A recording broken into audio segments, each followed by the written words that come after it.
한국 리서치의 정기조사를 보면 새해 개인 목표 1순위로 건강관리, 체력 증진이 꼽혔다고 합니다.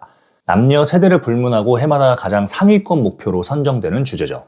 재밌게도 이 결심은 한국뿐만 아니라 미국에서도 매년 가장 상위권 목표로 선정된다고 합니다. 그만큼 전 세계인에게 건강은 가장 중요한 주제라는 의미겠죠.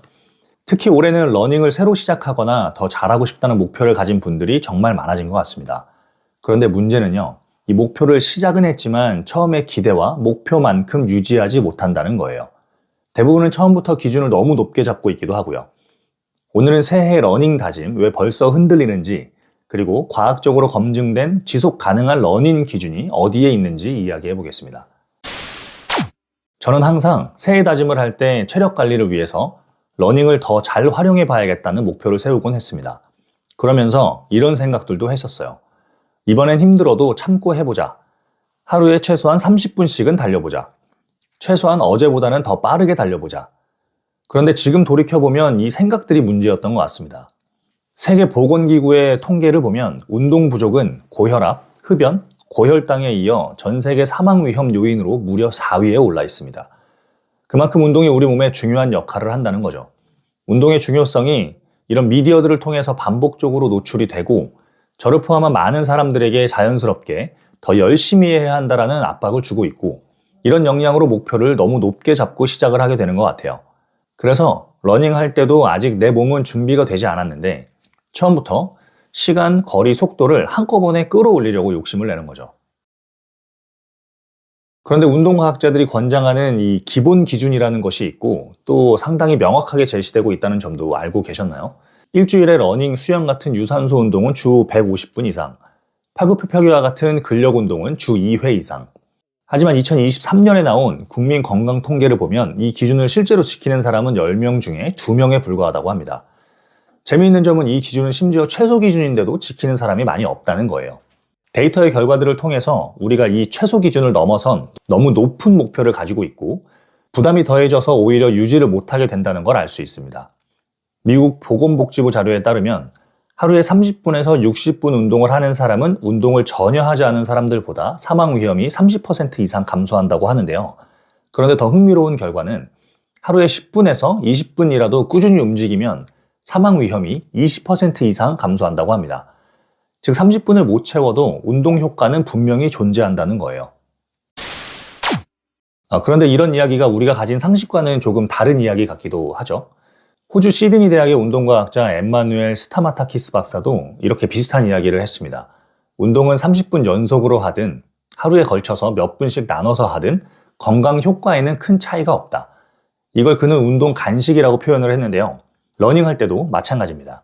근무 시간 전후로 간단한 10분의 조깅, 출퇴근할 때마다 빠르게 걸어주기, 10분 러닝, 5분 걷기 같은 간단한 활동의 반복, 이런 일상생활 속의 조각들이 우리 몸에 쌓여서 실제로 운동 효과가 있다는 거죠.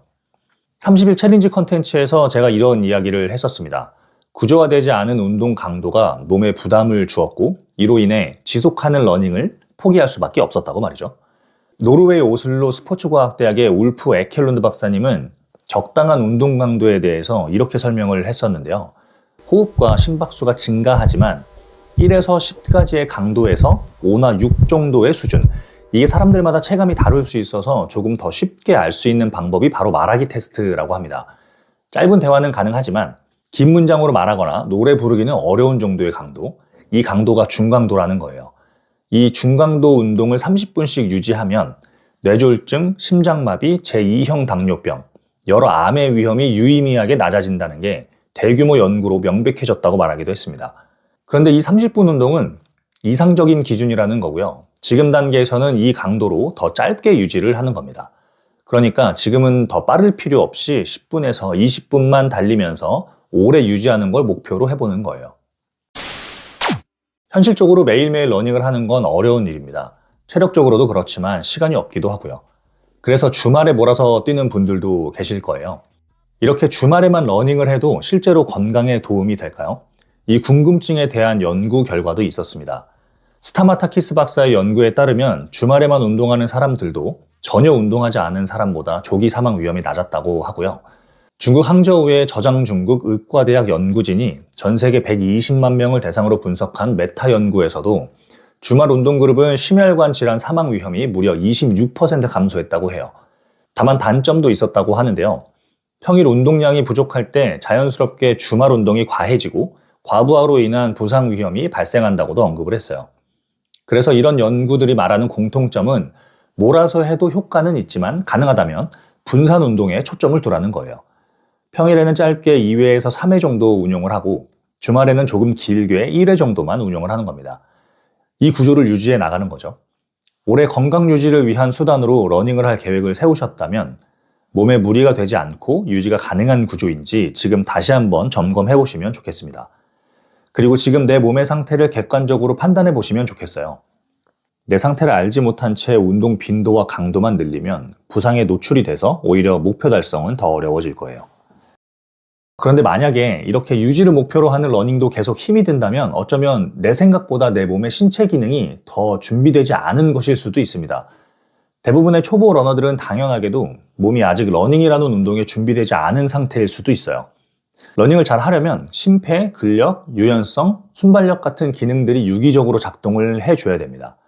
이 중에 부족한 것들이 있다면 몸에 부담이 되고 부상으로 이어지게 되죠. 그래서 내 신체 기능을 점검을 해보시면 좋겠는데요. 국민체육진흥공단에서는 국민체력 100이라는 무료 체력 측정 서비스를 운영하고 있습니다. 체력 측정 결과를 바탕으로 개인에게 잘 맞는 운동과 적절한 강도를 안내해주는 구조고요. 무료로 인증 서비스 제공도 하고 있습니다. 전국의 주요 지역, 주요 도시에서 광역적으로 운영이 되고 있으니까 한번 이용해 보시길 추천드립니다. 주변에 러닝을 오래 즐기면서 하는 사람들은 처음부터 준비가 되어 있던 것은 아니에요. 명확한 기준이 있었기 때문에 포기하지 않을 수 있었고 그 결과로 인한 성장이었을 거라고 생각합니다. 30분 강박, 속도에 대한 욕심, 거리에 대한 집착 이런 것들을 내려놓는 순간 러닝은 훨씬 오래 지속될 수 있습니다. 오늘 뛰고 내일 또 뛸 수 있는 러닝 그게 결국 가장 멀리 가는 방향이라고 생각을 합니다.